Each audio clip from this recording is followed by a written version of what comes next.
you want to own land, if you want to work land for your family, for yourself, if you want to steward the land, grow your own food, and you can't exactly afford 100 acres in the United States of America right now, you might want to consider a community land trust. A community land trust is a non-profit that buys and holds farmland permanently to ensure that it is always used for that purpose.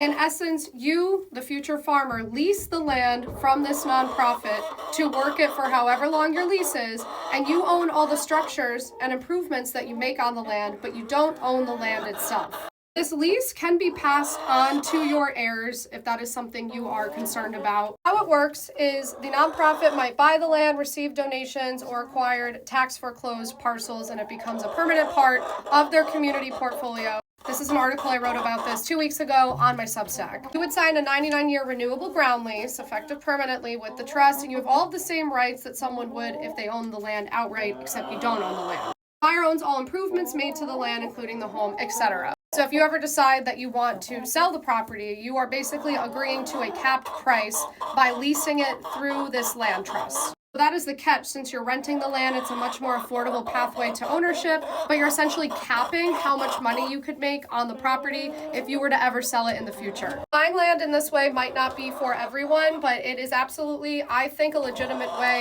to at least start working land or make the farming dream a reality for yourself, again, if you can't afford to buy the 10 acres on your own. It's also mission driven, so these community land trusts are much more likely to go with you, somebody who wants to do right by the land, make it productive, than they are to go with these investors that are snatching up our farmland and single family homes from Wall Street. The largest wealth transfer of our lifetimes is now underway in the form of farmland, which means if you've ever wanted to do it, now is the time. Follow along, I cover unconventional ways to buy farmland right here on this channel and my Substack, and I'm also covering taking on big solar in the state of New York. We are losing our land more quickly than people realize, so we absolutely need everyday people like me, like you, to get your hands on this land.